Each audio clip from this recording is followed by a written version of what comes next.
Greetings world. We are anonymous. As radiation levels spike and mutated wildlife washes ashore, government and media promote delusion.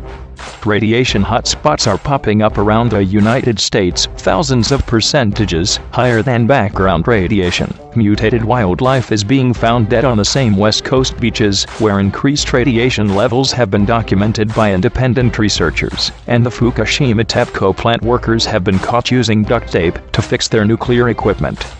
But according to both the Japanese and United States governments, these events mean absolutely nothing.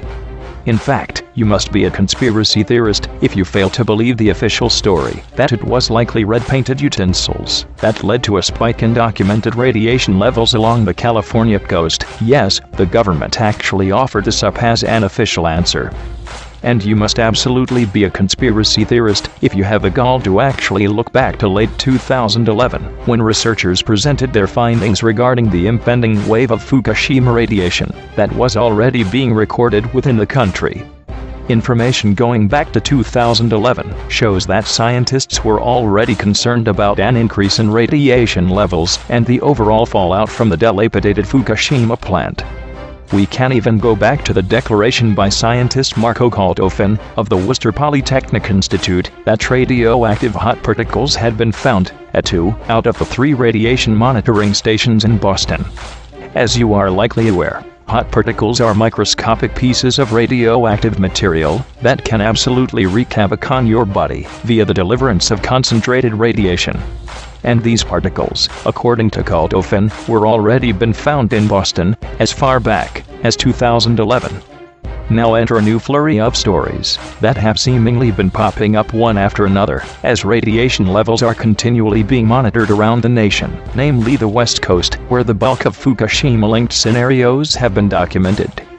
In what sounds like an apocalyptic plot for the latest thriller film, we have mutated whales now washing up dead on the West Coast in the first ever documented case of conjoined gray whale calves.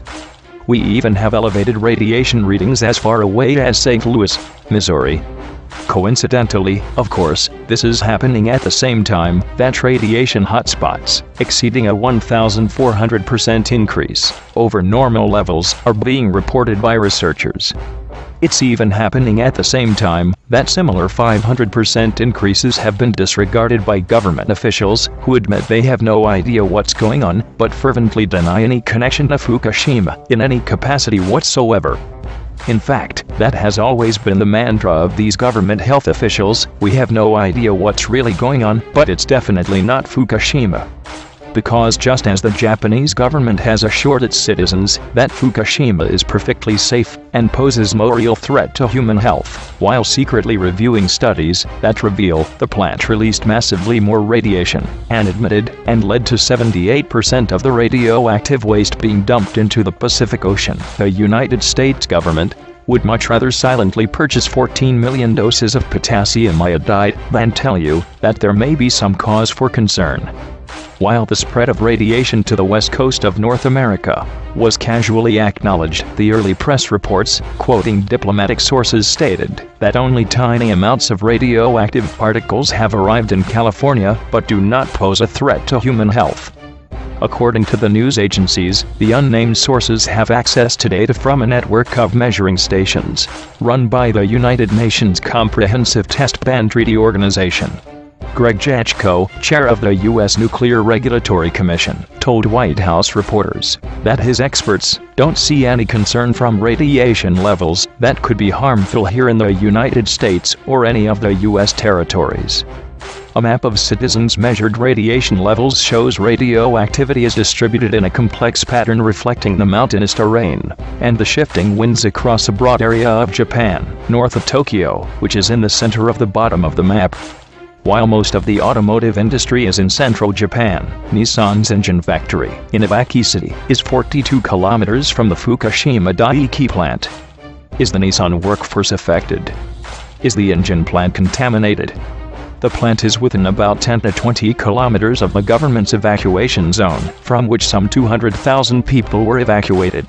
The very core of the Fukushima disaster timeline that has been regurgitated by the mainstream media and government agencies alike was almost exclusively based on information provided by plant operator TEPCO, a company that is now on record as having lied to the population of the world in a major way.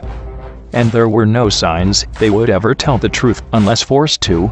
It wasn't until an independent investigation revealed the actual levels of radiation released from the plant, around 2.5 times more than TEPCO would even admit, that TEPCO was forced to go on record and state that the radiation levels they released were indeed much lower than reality. However, the independent investigation into Fukushima radiation levels not only exposed the lies by TEPCO regarding the radiation explosion at the plant, but it also found that around 78% of the cesium-137 released by the plant was funneling into the Pacific Ocean. The plant now states that the 3 reactor meltdowns at the Fukushima Daiichi plant released about 900,000 terabecquerels of radioactive substances. About 20% fell on Japanese land, 2% somewhere on land outside the country, and a whopping 78% remainder is believed to have entered the Pacific Ocean.